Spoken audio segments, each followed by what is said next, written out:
بسم اللہ الرحمن الرحیم۔ السلام علیکم، میں منیر شاکر۔ و تو عز و من تشاء و تو ذل و من تشاء، یہ ہم بہت روزمرہ کا یہ جملہ ہے، ہم بولتے ہیں۔ جسے چاہے اللہ دے عزت دے، جسے چاہے ذلت دے۔ عزت اور ذلت اس کے ہاتھ میں ہے، عزت دیتا ہے تو معاذ اللہ اللہ ذلیل بھی کرتا ہے، کیونکہ اس کے ہاتھ میں ہے۔ تو میں اس پر بات کرنا چاہتا ہوں میرے بھائیوں۔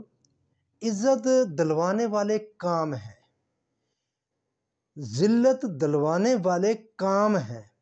یہ بندے نے علم حاصل کرنا ہے کہ کون سے کام عزت دلوانے والے ہیں اور کون سے کام ذلت دلوانے والے ہیں۔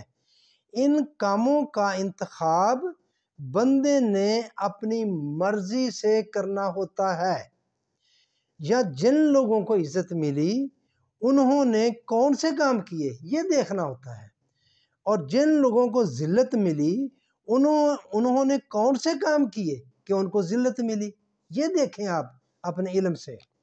جیسے عمران خان کو عزت ملی، اس نے کون سے کام کیے جو اس کی عزت کا سبب بنے۔ نواز شریف کو ذلت ملی، اس نے کون سے کام کیے جو اس کی ذلت کا سبب بنے۔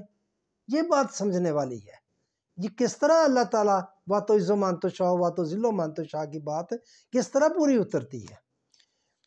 عزت اور ذلت بیٹھے بٹھائے نہیں مل جاتی، کیونکہ کاموں کا انجام اللہ کی طرف سے ہے۔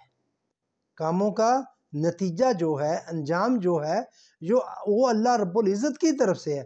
عزت والے کام کریں گے تو نتیجہ عزت ہی نکلے گا، ذلت والے کام کریں گے تو نتیجہ ذلت ہی نکلے گا۔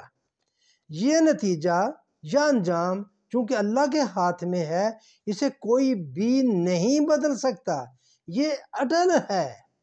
بندے سے اس کے کاموں پر جواب دہی ہونی ہے، نتیجے پر نہیں۔ نتیجہ بندے کے اختیار میں ہے ہی نہیں، کام کرنا بندے کے اختیار میں ہے۔ یہ آپ نے منتخب کرنا ہے کام کرنا، چاہے عزت والے کام کرے یا ذلت والے کام کرے۔ امید ہے کہ آپ میری بات کو سمجھ گئے ہوں گے، تو میں یہی بات آپ سے کہنا چاہتا ہوں۔ یہ مطلب ہے وَتُعِزُّ عز و من تشاء وَتُذِلُّ من تشاء۔ اللہ تعالیٰ لوگوں کو ذلیل نہیں کرتا، بندے خود ذلیل ہوتے ہیں، اور بندے خود عزت بھی اپنے ہاتھ میں ہوتی ہے۔ یہ بات بھی ہم کرتے ہیں، درست کرتے ہیں۔ تو یہ بات ہے وَتُعِزُّ مَن تَشَاءُ وَتُذِلُّ مَن تَشَاءُ۔